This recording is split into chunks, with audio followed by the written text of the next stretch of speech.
Hi friend, इस video में हम बात करेंगे डॉक्ट्रिन ऑफ स्प्रिंग बोर्ड।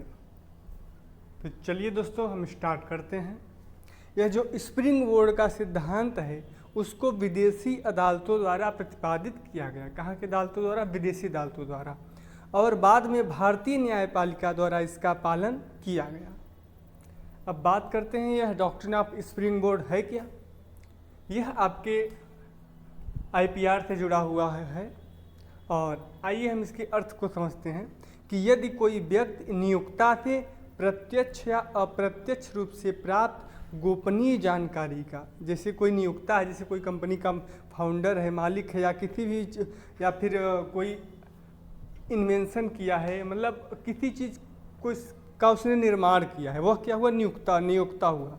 तो वह अगर कोई व्यक्ति नियोक्ता से प्रत्यक्ष या अप्रत्यक्ष रूप से प्राप्त कोई गोपनीय जानकारी का, जैसे कोई उसकी सीक्रेट जानकारी है, अगर उसकी नियोक्ता की सहमति के बिना व्यक्त करता है या निहित रूप से करता है तो वह नियोक्ता के अधिकारों के उल्लंघन का दोषी होगा। जैसे किसी व्यक्ति की जो सीक्रेसी है, आप उसको क्या करते हैं? व्यक्त करते हैं, बताते हैं बिना उसकी अनुमति की, तो वह नियोक्ता के अधिकारों के उल्लंघन का दोषी होगा। और प्रभावित व्यक्ति, वहाँ पे प्रभावित व्यक्ति कौन है? वह नियोक्ता है।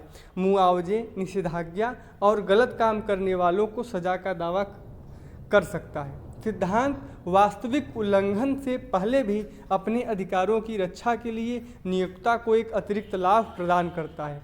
भारतीय न्यायपालिका ने यहाँ तक कि व्यापार रहस्यों से निपटने के लिए एक स्पष्ट कानून के अभाव में भी नियोक्ता के अधिकारों की प्रभावी ढंग से रक्षा की है। दोस्तों यह निकलता है कि IPR के अंतर्गत जिससे किसी व्यक्ति ने इन्वेंशन किया है तो उसकी सहमति के बिना, उसकी जो सीक्रेसी, जो गोपनीय जानकारी है, उसको अगर कोई अदर पर्सन व्यक्त करता है तो हाँ, वह उसके अधिकार का उल्लंघन करता है, क्योंकि उसका उस चीज़ पर उसका पूरा अधिकार रहता है। व्यापार का रहस्य। एक व्यापार रहस्य व्यापार या व्यवसाय में उपयोग की जाने वाली जानकारी है। मतलब व्यापार रहस्य का क्या मतलब है? कि एक जानकारी है जिसे आमतौर पर ज्ञात या विशेष व्यापार या व्यवसाय में शामिल व्यक्तियों के लिए आसानी में से सुलभ प्रतिस्पर्धियों पर लाभ बनाए रखने के लिए गोपनीय रखा जाता है। मतलब जिससे किसी व्यक्ति ने कोई आविष्कार किया है तो उसकी जो मेन जानकारी, जो मेन फार्मूला है, इसको गोपनीय रखा जाता है। जैसे कि सूत्र, रेसिपी, निर्माण का तरीका, पैटर्न, संकलन, कार्यक्रम, उपकरण, विधि, योजना, अभ्यास, स्केच, तकनीक, प्रक्रिया, डिजाइन, उपकरण, वाणिज्यिक विधियाँ, अन्य तकनीकी जानकारी हो सकती है जिसे सीक्रेसी रखा जाता है। और कोई व्यक्ति उसे उसकी परमिशन के बिना उसको जानकर अगर लीक करे तो यह क्या होता है?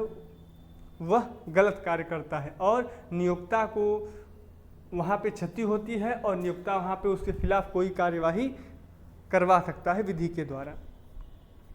स्प्रिंग बोर्ड सिद्धांत को न्यायालय द्वारा समझाया गया है। न्यायालय क्या कहता है स्प्रिंग बोर्ड के बारे में? कि एक व्यक्ति जिसने विश्वास में जानकारी प्राप्त की है उससे गोपनीय संचार करने वाले व्यक्ति के लिए हानिकारक गतिविधियों के लिए इसे स्प्रिंग बोर्ड के रूप में उपयोग करने की अनुमति नहीं है। और स्प्रिंग बोर्ड यह तब भी बना रहता है जब सभी सुविधाओं को प्रकाशित किया जाता है या जनता के किसी भी सदस्य द्वारा वास्तविक निरीक्षण द्वारा पता लगाया जा सकता है। वही बात कह रहा है जो हमने पहले बताया। आगे अब एक केस के माध्यम से देखेंगे। जॉन रिचर्ड ब्रैडी और अन्य बनाम chemical process equipment private limited, AIR 1987 में कहा गया। दिल्ली उच्च न्यायालय ने कहा कि स्प्रिंग बोर्ड सिद्धांत गैर प्रकटीकरण, चाहे आप इसे स्प्रिंग बोर्ड सिद्धांत कह लीजिए या फिर गैर प्रकटीकरण, मतलब कि जो व्यक्ति है, जिसकी जो सीक्रेसी है, जिसकी जानकारी है, उसकी सहमति के बिना अगर आप उसको प्रकट करते हैं तो इसे गैर प्रकटीकरण कहते हैं। और एक इंग्लिश लैंग्वेज में क्या कहते हैं? स्प्रिंग बोर्ड का सिद्धांत या किसी अन्य संबंधित समझौते के भाव में भी लागू होगा।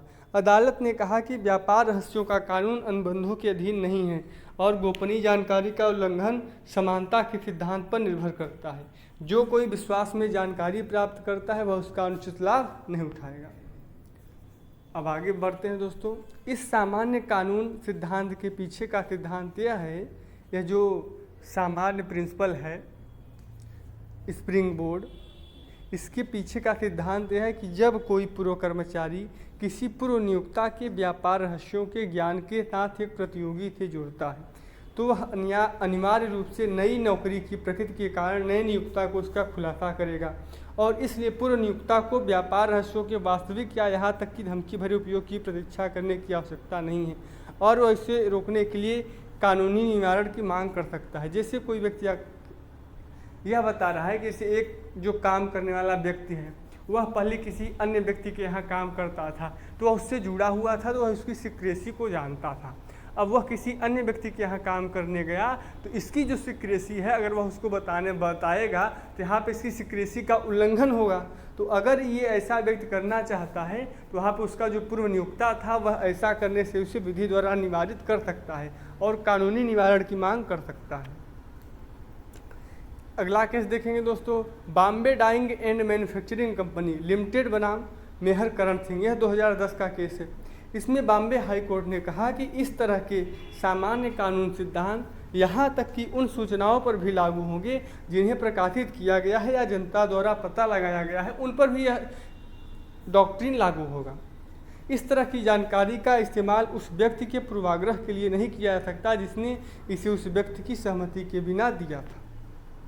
आगे बढ़ेंगे दोस्तों, कर्नाटक उच्च न्यायालय ने हाल में एक फैसले में इम्फेज पावर टेक्नोलॉजी बनाम एब इंडिया लिमिटेड 2016 में कहा कि स्प्रिंग बोर्ड के सिद्धांत के आधार पर एक पूर्व कर्मचारी को अपने कब्जे में जानकारी का उपयोग करने और इस तरह से कार्य करने से निषेध किया जा सकता है नियोक्ता हित के लिए हानिकारक हो।